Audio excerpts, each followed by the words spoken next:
Police को सूचना मिली कि हुक्का बार चल रहा है। अंदर जाने के बाद 2 लोगों को पकड़ा गया। सट्टे के ऑनलाइन लेन-देन होते थे और उस लेन-देन से ये फलीभूत हो रहे थे। नशे से जुड़े व्यापार हैं, बहुत धड़ल्ले से चलते हैं। ब्लैक फिल्म के अंदर से चलते हैं, टेबल के नीचे से चलते हैं और तमाम जगहों से चलते हैं। इसी प्रकार से पद्मनाभपुर थाना क्षेत्र में ऑनलाइन सट्टा गेमिंग ऐप खिलाने पर से 4 आरोपियों को गिरफ्तार किया गया है। पैसा डबल करने का होड़ इतना लगा हुआ है कि लोग ये नहीं सोचते कौन सा काम छोटा है, बड़ा है, गलत है, सही है, बस करना है और पैसा डबल करना है। यही एकमात्र उनका उद्देश्य है। नशे के सौदागरों पर कितना भी नकेल कस लिया जाए, वो कहीं ना कहीं से अपना व्यापार चला ही लेते हैं। चाहे वो किसी की शह में चला रहे हों, चाहे वो किसी भी तरीके से चला रहे हों, लेकिन चला तो लेते हैं। ऐसे ही नकेल कसने वाली खबर पे और उसके बावजूद भी चल रहे ऐसे कई हुक्का बारों को लेकर के और ऐसी खबर को लेकर के मैं आपके बीच हाजिर हूँ। नमस्कार, मैं सीमांत हूँ और कैमरे के पीछे सचिन भाऊ हैं। आज एक कागज़ मेरे पास है, हालांकि मेरे दोनों हाथ में 2 कागज़ हैं, लेकिन एक कागज़ जिसके बारे में मैं आपको बता दूं।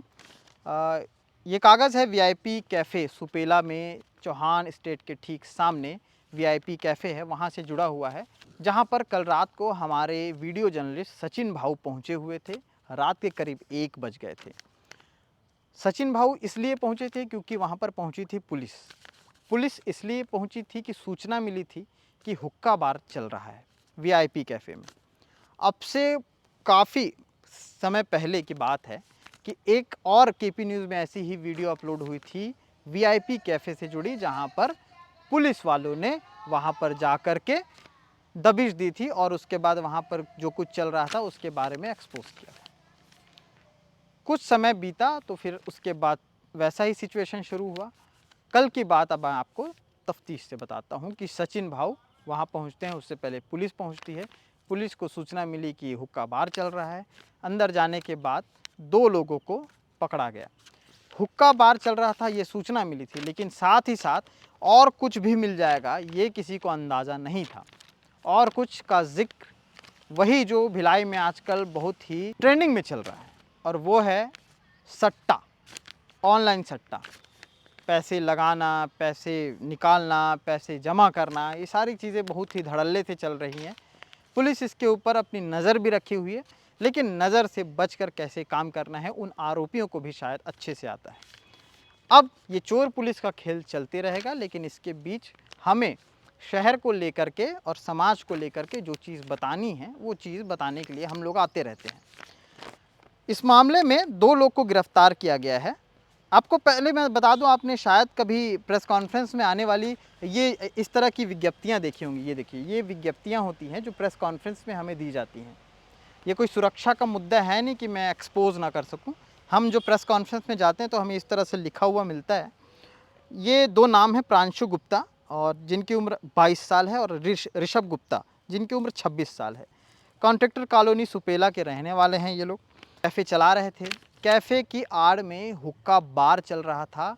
इस चीज़ की पुष्टि भी हुई है क्योंकि 4 हुक्का पॉट, 16 तंबाकू युक्त विभिन्न कंपनियों के फ्लेवर, 50 नग सीम, अब सीम के बारे में बाद में बताऊँगा। ये 4 हुक्का पॉट और 16 तंबाकू युक्त नए-नए फ्लेवर, ये तो हुक्का से रिलेटेड हो गया। जो जाने के बाद मुद्दल मिल गया पुलिस को वो ये था 50 नग सिम। अब हुक्का बार में सिम की क्या ज़रूरत है?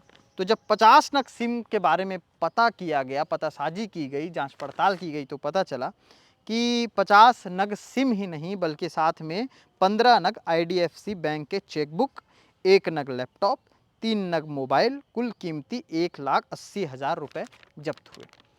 1,80,000 रुपये के पूरे सामान जब्त हुए थे।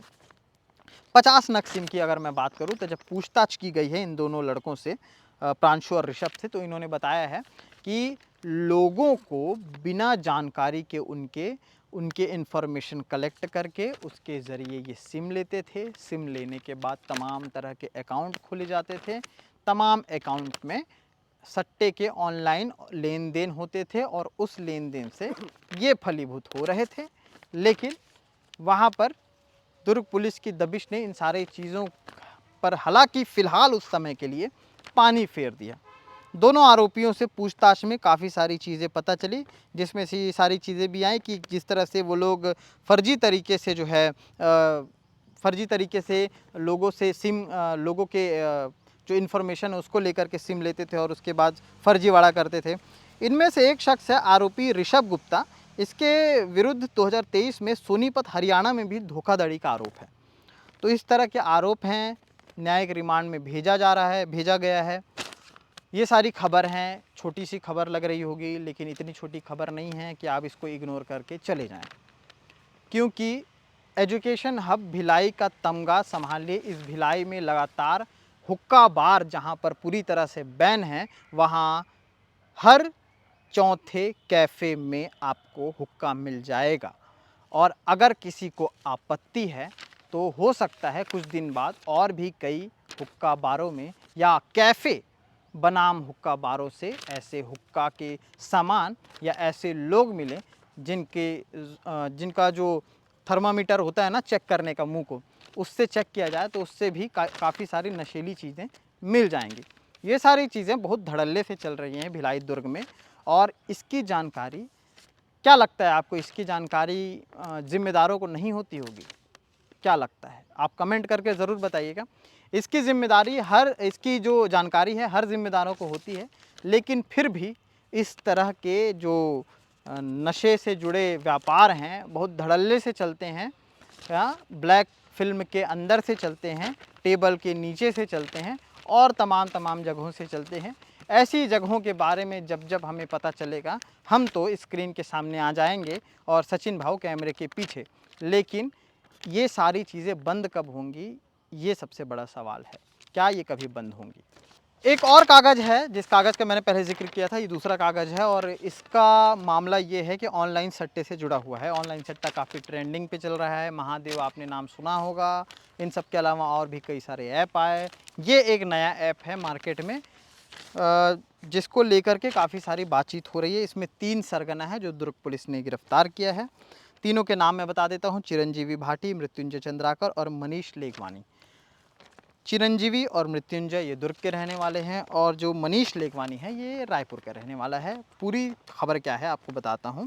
जब से IPL मैच शुरू हुआ है पुलिस अपनी दबिश हर जगह पर दे रही है। ऐसे में पुलिस को जानकारी मिलती है कि चिरंजीवी भाटी नाम का शख्स जो लोगों को एक तरह का ऐप बांट रहा है जिसमें वो ऑनलाइन सट्टा या पैसा लगा सकते हैं। ऑनलाइन सट्टे से जुड़ा वाला जो मैच है उसमें पैसे लगा करके वो मैच देख सकते हैं। अब ऐसे में पुलिस चिरंजीवी भाटी तक पहुंचती है जो दुर्ग के पद्मनाभपुर में पकड़ाए जाते हैं। उसके बाद वहां पर उन दबिश होती है। जब उससे पूछताछ होती है तो पूछताछ में काफ़ी सारे चीज़ उनके पास से निकलते हैं। उस मोबाइल में वो इंस्टॉल ऐप निकलता है जिस ऐप के ज़रिए सट्टा खिलाया जा रहा था, लोगों को बांटा जा रहा था। उसके ज़रिए काफ़ी सारी जानकारियाँ प्राप्त होती हैं। जब और सख्ती से पुलिस पेश आती है तो चिरंजीवी भाटी का मुंह खुलता है और नाम आता है मृत्युंजय चंद्राकर का, जो आदर्श नगर दुर्ग का रहने वाला है। पुलिस मृत्युंजय चंद्राकर के पास पहुंचती है जहां पर पता चलता है कि इसके ज़रिए जो है चिरंजीवी भाटी तक ये ऐप पहुंचा था। यानी कि जो मृत्युंजय चंद्राकर है वो मीडिएटर था जिसने परचेस करके, जिसने खरीद करके ये ऐप लाया था और उसके बाद ये लोगों को बांट रहा था। पैसा डबल करने का होड़ इतना लगा हुआ है कि लोग ये नहीं सोचते कौन सा काम छोटा है, बड़ा है, गलत है, सही है, बस करना है और पैसा डबल करना है। यही एकमात्र उनका उद्देश्य है। इसी के सिलसिलेवार में आगे मृत्युंजय चंद्राकर से जब पूछताछ होती है तो तीसरे व्यक्ति के बारे में पता चलता है जिसका नाम मनीष लेगवानी है, जो रायपुर में रह रहा था। अब पुलिस मनीष को खोज रही थी। खोजने के बाद वो रायपुर के एक रिज़ॉर्ट में जाती है, वहाँ पर पता करती है, वहाँ पर भी नहीं मिलता है। उसके बाद पता चलता है कि मनीष रायपुर में किसी जगह पर मौजूद है। वहाँ पर जाकर के पुलिस जांच करती है, मनीष को गिरफ्तार करती है। उसके बाद पूछती है तो पता चलता है कि मनीष ने ये ऐप मृत्युंजय चंद्राकर को बेचा था और मृत्युंजय ने ये ऐप चिरंजीवी को दिया था और चिरंजीवी उन तमाम लोगों तक वो ऐप सर्कुलेट कर रहा था ताकि सट्टे का बाज़ार और भी गर्म हो सके और भी ज़्यादा फैल सके। ये पूरा मामला दुर्ग भिलाई में हो रहा था। दुर्ग भिलाई बार बार एजुकेशन हब बोल करके अब मुझे बेइज्जती फील होने लगा है इस शहर को लेकर के, क्योंकि लगातार इस तरह के मामले आते हैं तो शर्मसार होना पड़ता है। लेकिन फिर भी पुलिस अपनी तैनाती बरकरार रखती है, हर 24 घंटे में एक न एक आरोपी को पकड़ ही लेती है। लेकिन फिर भी 24 घंटे में न जाने कितने ऐसे आरोपी हैं जो फल फूल जाते हैं और जिनके सट्टे गर्म हो जाते हैं। अब ऐसे गर्म माहौल में क्या इन लोगों तक और इनके जो जड़ हैं उन तक कभी पुलिस पहुंच पाएगी? महादेव सट्टा ऐप जो लगातार एक तरह का पैर पसार चुका है, समंदर बना चुका है, क्या इसके अलावा अब कोई और भी ऐप हैं जो इस तरह की चीज़ों को शहर में करने के लिए तैयार हैं? और क्या पुलिस इतनी तैयार है कि इन्हें रोक सके? हालांकि दुर्ग पुलिस लगातार इस तरह के मामलों को खोज खबर कर रही है, पकड़ रही है और लेकर के जेल में डाल रही है।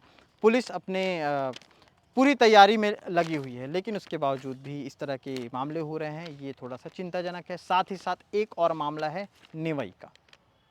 निवई में तालाब के किनारे आपने बहुत पहले देखा होगा, गांव में या तालाब के किनारे इत्मीनान से बैठ करके लोग जुआ खेलते थे। लेकिन ट्रेंड थोड़ा सा चेंज हुआ, तालाब चेंज नहीं हुआ, लोगों की मानसिकता चेंज नहीं हुई। हाथ में मोबाइल आ गया लेकिन जीवन वैसा का वैसा ही। इसलिए हाथ में मोबाइल आया तो भी इकट्ठा होकर के तालाब के किनारे ऑनलाइन सट्टा खेलने लगे। जहां पहले जुआ खेला जाता था 52 गड्डियों के साथ, अब हाथ में मोबाइल है और मोबाइल में ऐप है, ऐप इंस्टॉल किया जाता है और उसके बाद सट्टे का बाज़ार वहाँ भी शुरू हो जाता है। तो कहीं भी कभी भी वाला टैगलाइन लेकर के ये सट्टे और सट्टे बाज़ार चलाने वाले आरोपी बड़े धड़ल्ले से घूम रहे हैं। आप भी सतर्क रहें, किसी को भी आप अपनी जानकारी ना दें इस तरह से, जो सिम लेना चाह रहा हो या फिर, क्योंकि कौन आपके अकाउंट के साथ, कौन आपके जमा पूंजी के साथ किस तरह से खिलवाड़ कर ले, कोई भरोसा नहीं। और फिर ऐसे ही सट्टेबाज, ऐसे ही डकैती, ऑनलाइन लूट, साइबर ठगी की खबरों को लेकर के फिर से हमें आना पड़ेगा। तो इस तरह की खबरें हैं और ये खबरें और कितनी आएंगी और क्या अपडेट आएगा इस खबर में, वो भी मैं आपको दिखाते रहूँगा, बताते रहूँगा। कैमरे के पीछे सचिन भाऊ थे, मैं सीमांत, शुक्रिया। सुपेला थाना क्षेत्र में वीआईपी कैफ़े पर मुखबिर सूचना पर से जब दबिश दी गई तो वहां हुक्का पार्ट के अलावा वहां अन्य सामग्रियां मिली, लैपटॉप, पासबुक और फर्जी सिम, जिसके आधार पर पूछताछ पर ये सट्टा ऐप ऑनलाइन खिलाते हुए पाया गया, जिस पर अपराध पंजीबद्ध कर आरोपियों को गिरफ्तार किया गया है। इसी प्रकार से पद्मनाभपुर थाना क्षेत्र में ऑनलाइन सट्टा गेमिंग ऐप खिलाने पर से 4 आरोपियों को गिरफ्तार किया गया है। इसी कड़ी में निवई थाना क्षेत्र में 2 आरोपी बैठे हुए निवई डैम के पास ऑनलाइन सट्टा खिला रहे थे, जिनको भी गिरफ्तार किया गया है। उनका पुराने जो साथियों के साथ उन लोग ऑनलाइन सट्टा खिला रहे थे, उनके 4 आरोपियों को भी उसमें शामिल किया गया है। इनके खिलाफ 419, 420 आईपीसी और 678 गैम्बलिंग एक्ट के तहत कार्रवाई की गई है।